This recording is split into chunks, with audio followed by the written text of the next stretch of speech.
they weren't necessarily to one or more degrees, and he was never a knight. He was just picked up by this particular knight when he was a young lad. After, he was basically a city urchin, had really no family, so on and so forth. Friends die, etc., etc., etc. But the point is that he wanted to become a knight after this particular knight took him under his wing and, kept him alive for years, so on and so forth, until the knight eventually dies. And then this particular gentleman goes back to, I would assume, one of the realms, i.e. the kingdoms, where in which the knight's allegiance is affiliated or associated with, as it pertains to the respective king in that area, etc., etc. And he, being Sir Duncan, just wants to become a knight.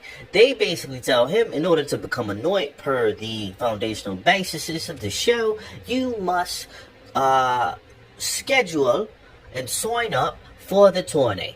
You sign up for a tourney, and it's basically just a bloodbath. It's a bloodbath. Everyone dies, and you just have to be the only one who doesn't die. It's a gladiatorial style game of mayhem and mischief, and, they don't have blunderbusses, but they certainly turn each other's faces, and the gore that you will see as it pertains to bodies and its infliction on bodies should be called a blunderbuss, even if a blunderbuss isn't actually an affliction or what someone would, call a body after it's been severely damaged. But it certainly sounds as though that would be a perfect name, because they definitely look blundered. People definitely die in a certain capacity. Again, I'm not certain if people will die in another capacity in further episodes, because to be honest, it seems like the highlight of the show is within episode 5. Again, I did double back to see what I was missing there. I believe I stopped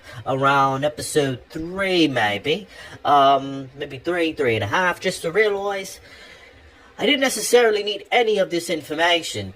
I was perfectly fine with episode 5, and if this show was just that one episode, I would think that this was, quite honestly, maybe like a 9 out of 10. To be honest, 9 out of 10. If you're a harsh critic, maybe 8.8, 8.9 out of 10. But unfortunately, I would say, yeah, this is about a 9 out of 10. About a 9 out of 10. I like it. I like it. I like it if we're just judging it just off episode 5. I think the rest of the episodes are horse shit. Don't really care about the story. Doesn't matter to me.